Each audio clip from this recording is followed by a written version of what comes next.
नमस्कार विद्यार्थी मित्रांनो, मी तुषार निकम सर आज आपल्या इयत्ता 8वीच्या प्रकरण दुसरे युरोप आणि भारत अभ्यासण्यासाठी आपले सर्वांचे सहर्ष स्वागत करीत आहे। तत्पूर्वी मी तुम्हाला एक आठवण करून देतो की जे विद्यार्थी आपला हा चॅनल बघण्यासाठी नवीन असतील त्यांनी हा चॅनल या पोस्टला लाईक करा, चॅनलला सबस्क्राईब करा, शेजारीच असलेलं बेल आयकॉनचं बटन दाबा आणि आपल्या जास्तीत जास्त मित्रांना शेअरही करा। तर चला तर मग आपण युरोप आणि भारत हे प्रकरण बघत असताना हा दुसरा भाग आपण अभ्यासणार आहोत। या प्रकरणाचा आपण दुसरा भाग केलेला आहे। तर आपण भांडवलशाहीचा उदय इथपासून आता आपण सुरुवात करणार आहोत। तर चला, भांडवलशाहीचा उदय। नव्या सागरी मार्गांच्या शोधानंतर युरोप व आशियाई देशांमध्ये व्यापाराच्या नव्या पर्वाला सुरुवात झाली। सागरी मार्गाने पूर्वेकडील देशांशी व्यापार करायला अनेक व्यापारी पुढे आले, मात्र एकट्या व्यापाऱ्यास जहाजातून माल परदेशी पाठवणे शक्य नव्हते। त्यामुळे अनेक व्यापारी एकत्र येऊन त्यांनी व्यापार सुरू केला। यातूनच भागभांडवल असणाऱ्या अनेक व्यापारी कंपन्या उदयास आल्या। पौर्वात्य देशांशी होणारा व्यापार फायदेशीर होता। या व्यापारातून देशांची आर्थिक भरभराट होत असे। त्यामुळे युरोपातील राज्यकर्ते व्यापारी कंपन्यांना लष्करी संरक्षण व व्यापारी सवलती देऊ लागले। या व्यापारामुळे युरोपीय देशांमध्ये धनसंचय वाढीस लागला। या संपत्तीचा उपयोग भांडवलाच्या स्वरूपात व्यापार व उद्योगधंद्यांमध्ये केला जाऊ लागला। यामुळे युरोपीय देशात भांडवलशाही अर्थव्यवस्थेचा उदय झाला। लक्षात घ्या, युरोपीय देशात भांडवलशाही अर्थव्यवस्थेचा उदय झाला। तर आपण बघूया की एक नवीन पर्वाला सुरुवात झाली।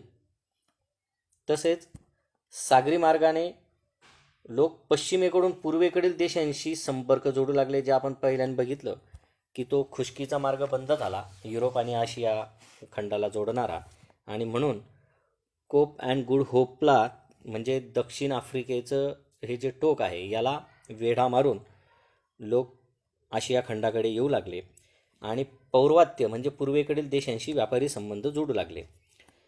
एकट्या व्यापाऱ्याला जहाजातून माल आणणं जिकरीचं होतं, म्हणून काय झालं, व्यापाऱ्यांचा एक गट तयार झाला आणि कंपन्या तयार झाल्यात आणि त्यातूनच भागभांडवल असणाऱ्या व्यापारी कंपन्या उदयास आल्यात। पौर्वात्य देशांशी होणारा व्यापार त्यांना फायदेशीर होता आणि त्यामुळे या देशांची आर्थिक भरभराट झाली। या व्यापारामुळे आर्थिक भरभराट झाली आणि त्यामुळेच युरोपातील राज्यकर्ते या व्यापारी कंपन्यांना लष्करी संरक्षण तर देतच होते, पण त्यात आणखीन व्यापारी सवलतीसुद्धा देऊ लागले। त्यामुळे धनसंचय या युरोपीय देशांमध्ये वाढीस लागला। हे मुद्दे लक्षात ठेवा। आणि म्हणून या संपत्तीचा उपयोग भांडवलाच्या रूपात होऊ लागला आणि म्हणून या देशांमध्ये भांडवलशाहीचा उदय झाला। हे जे अंडरलाईन केलेले मुद्दे आहेत हे लक्षात ठेवा आणि तुम्ही वाचन करा, तर हे प्रकरण तुमच्या चटकन लक्षात येईल। त्यातूनच पुढे काय झालं, वसाहतवाद निर्माण झाला। एका देशातील काही लोकांनी दुसऱ्या भूप्रदेशावर एखाद्या विशिष्ट भागात वस्ती करणे म्हणजे वसाहत स्थापन करणे होय। आर्थिक आणि लष्करीदृष्ट्या बलशाली देशाने आपल्या सामर्थ्याच्या जोरावर किंवा बळावर एखादा भूप्रदेश व्यापणे आणि त्या ठिकाणी आपले राजकीय वर्चस्व प्रस्थापित करणे म्हणजेच वसाहतवाद होय।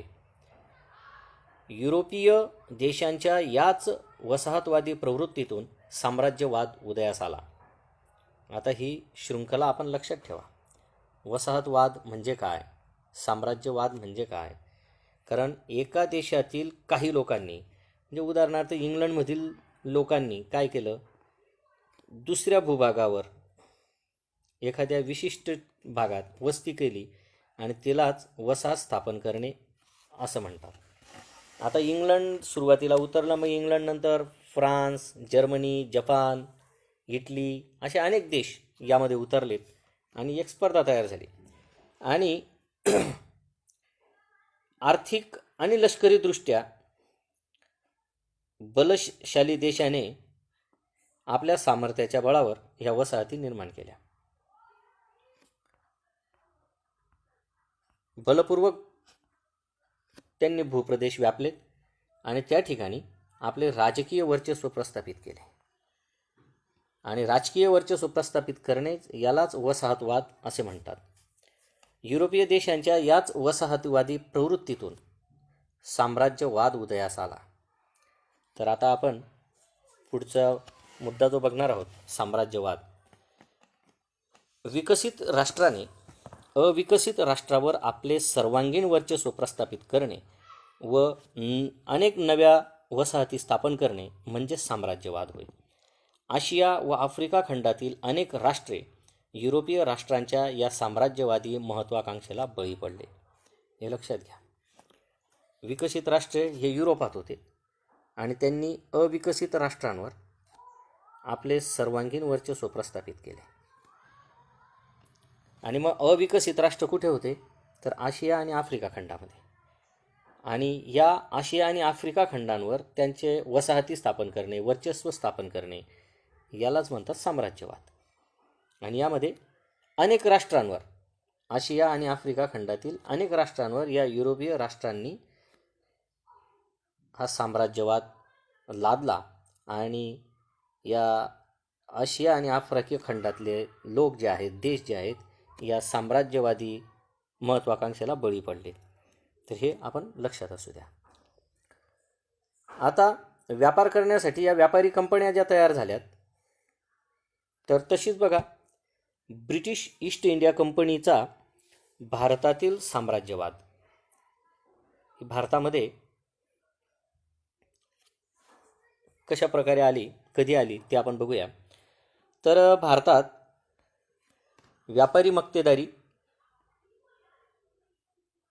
मिळवण्यासाठी युरोपीय सत्तांमध्ये अटीतटीची स्पर्धा होती. कारण भारत हा एक सधन देश होता आणि म्हणून अटीतटीची स्पर्धा युरोपीय सत्तांमध्ये लागली. इसवी सन 1600 मध्ये इंग्रजांनी भारतात व्यापार करण्यासाठी ब्रिटिश ईस्ट इंडिया कंपनीची स्थापना केली. या कंपनीने जहांगीर बादशाहकडून परवानगी मिळवून सुरत येथे वखार स्थापन केले. सुरत येथे या कंपनीमार्फत भारताचा इंग्लंडशी व्यापार चालत असे. हा जहांगीर बादशाह म्हणजे अकबराचा मुलगा होता, औरंगजेबाचा आजोबा. याच्या काळात इसवी सन 16 मध्ये ही ब्रिटिश ईस्ट इंडिया कंपनी भारतात आली आणि तिने इंग्लंडचा व्यापार भारताशी सुरू केला. हे लक्षात घ्या. नंतर आता इंग्रज जे भारतात आले हे सगळ्यात शेवटी येणारे युरोपियन होते. पोर्तुगीज आले, डच आले, फ्रेंच आले आणि सगळ्यात शेवटी इंग्रज आले. इंग्रजांनी या सगळ्यांना साईडला केलं आणि हा भारत देश स्वतःच्या ताब्यात घेतला. मग त्यासाठी त्यांनी या इतर देशांशी युद्धसुद्धा केलेत. मग त्यातलंच आता इंग्रज व फ्रेंच युद्ध आपण बघूया. इंग्लंड आणि फ्रेंच यांच्यामध्ये 3 युद्ध झाले. त्यातले आपण बघूया. भारतातील व्यापारी स्पर्धेत इंग्रज आणि फ्रेंच एकमेकाच्या स्पर्धेत होते. यांचं युरोपात सुद्धा स्पर्धाच होती आणि तिथे सुद्धा यांचे युद्ध होत होते. या स्पर्धेमुळे इंग्रज आणि फ्रेंच यांच्यात 3 युद्धे झाली. हे लक्षात ठेवा, 3 युद्धे झाली. ती युद्धे कर्नाटक युद्धे म्हणून ओळखली जातात. यांच्यातली होणारी भारतातली 3 युद्धे ही कर्नाटकमध्ये झाली आणि म्हणून ती कर्नाटक युद्धे म्हणून ओळखले जातात. 3ऱ्या कर्नाटक युद्धात इंग्रजांनी फ्रेंचांचा निर्णायक पराभव केला. लक्षात घ्या. 3ऱ्या, पहिल्यात फ्रेंचांनी इंग्रजांचा केला होता. 3ऱ्यात मात्र इंग्रजांनी फ्रेंचांचा निर्णायक पराभव केला. त्यामुळे ब्रिटिश ईस्ट इंडिया कंपनीला भारतात प्रबळ युरोपीय स्पर्धक उरला नाही. म्हणून त्यांची एक हाती सत्ता इथे तयार झाली आणि त्यांची मोनोपोलीसुद्धा तयार झाली, मक्तेदारी तयार झाली. एक प्रकारे बंगालमध्ये ईस्ट इंडिया कंपनीचा सत्तेचा पाया हे अभ्यासत असताना यांनी युरोपीय राष्ट्रांशी युद्ध केल्यानंतर आता भारतातील सत्ताधीशांशी सुद्धा युद्ध केलं आणि त्यातला पहिला बंगालचा. तर बंगालचा प्रांत हा भारतातील अत्यंत समृद्ध असा प्रांत होता. इसवी सन 1756 साली सिराज उद्दौला, लक्षात घ्या, पुढे आपण सुजा उद्दौलाही अभ्यासणार आहोत, पण बंगालचा सिराज उद्दौला आणि अयोध्येचा सुजा उद्दौला हे दोघांमधला साधर्म्य लक्षात ठेवा. तर हा सिराज उद्दौला बंगालचा हा नवाब पदी बसला. 1756 मध्ये हा नवाब झाला. ईस्ट इंडिया कंपनीचे अधिकारी मुघल बादशाहकडून बंगाल प्रांतात मिळालेल्या व्यापारी सवलतीचा गैरवापर करत इंग्रजांनी नवाबाची परवानगी न घेता कोलकाता येथे वखारीभोवती तटबंदी उभारली.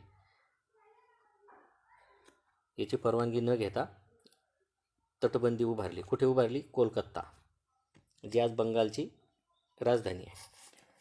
यामुळे सिराजुद्दौलाने इंग्रजांवर चाल करून कोलकात्याची वखार काबीज केली.